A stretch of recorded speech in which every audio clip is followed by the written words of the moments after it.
मेरी पार्टी ने अपना रुख इसको लेकर हमेशा से स्पष्ट रखा है कि जातीय जनगणना का पक्षधर लोक जनशक्ति पार्टी रामविलास है।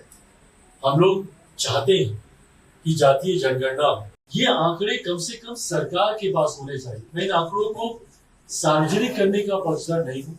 मैं मानता हूँ कि ऐसे आंकड़े समाज में डिवाइड क्रिएट करेंगे। कई बार न्यायालय के द्वारा भी आबादी को लेकर मांग की गई है। पूछा गया है कई बार सरकारों से कि फलाना जाति की क्या आबादी है।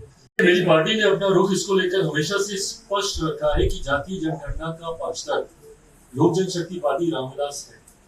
हम लोग चाहते हैं कि जातीय जनगणना, इसका कारण है कई बार राज्य सरकार और केंद्र सरकार कई ऐसी योजनाएं बनाती हैं जो उस जाति को मद्देनजर रखते हैं, उसको मुख्य धारा के साथ जोड़ने की सोच के साथ वो योजनाएं तैयार की जाती है। ऐसे में उस जाति की आबादी कितनी है ये जानकारी सरकार के पास कम से कम होनी चाहिए, ताकि उसके अनुपात में राशि आवंटित की जा सके उस योजना को लेकर या उस जाति को मुख्य धारा के साथ जोड़ने को लेकर। ये आंकड़े कम से कम सरकार के पास होने चाहिए। मैं इन आंकड़ों को सार्वजनिक करने का पक्षधर नहीं हूँ। मैं मानता हूँ कि ऐसे आंकड़े समाज में डिवाइड क्रिएट करेंगे। ऐसे में मैं चाहता जरूर हूँ, कई बार न्यायालय के द्वारा भी आबादी को लेकर मांग की गई है। पूछा गया है कई बार सरकारों से कि फलाना जाति की क्या आबादी है। तो ऐसे में ये आंकड़े मैं मानता हूँ कि कम से कम सरकारों के पास होने चाहिए। आप युवा नेता हैं, क्या झारखंड में अब अलग से चुनाव लड़े या गठबंधन के साथ लड़े? युवाओं को कितना टिकट देंगे?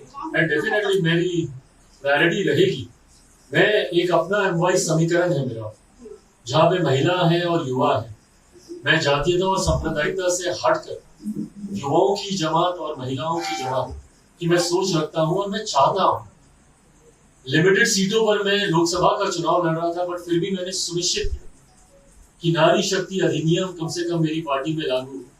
5 में से 2 सीटों पर मेरी महिला सांसद Shambhavi, one of the youngest member parliament, Beena ji है। यहाँ पर युवा जोश भी है, अनुभव भी है और महिला रिप्रेजेंटेशन भी है और युवा सांसद भी है।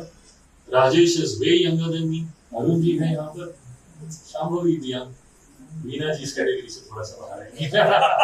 हम भी आप ही के साथ।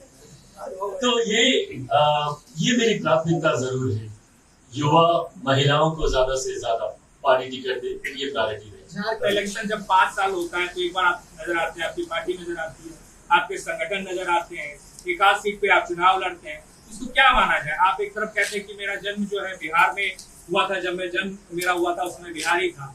दूसरी तरफ झारखंड को लेकर आपकी पार्टी इस तरह की मंशा रखती है, तो इस पर आप क्या कहेंगे? नहीं, आपकी बात बिल्कुल सही है। ये सोच जल्द आप लोगों के साथ साझा की जाएगी। ये तमाम ऐसे ही विषय हैं जिसको लेकर पार्टी अध्ययन कर रही है और अपना मैनिफेस्टो हम लोग लेकर आएंगे। बिहार में बिहार फर्स्ट, बिहारी फर्स्ट की सोच के साथ मैं आगे बढ़ रहा हूँ, जिसमें बिहार को विकसित राज्य। और जब मैं बिहार का जिक्र करता हूँ, इसलिए मैं ये उदाहरण भी दे रहा हूँ क्योंकि जब मेरा जन्म हुआ था उस वक्त झारखंड बिहार का ही हिस्सा था, हम सब एक ही थे। ऐसे में समस्याएं ज्यादा अलग नहीं है। झारखंड बिहार पलायन को लेकर हो, बेरोजगारी को लेकर हो, विकास को लेकर हो, तो ऐसे में पार्टी इन तमाम विषयों पर अध्ययन कर रही है और ये तमाम चीजें एक कॉन्क्रीट रूप में जल्द आप लोग के समक्ष आएंगी।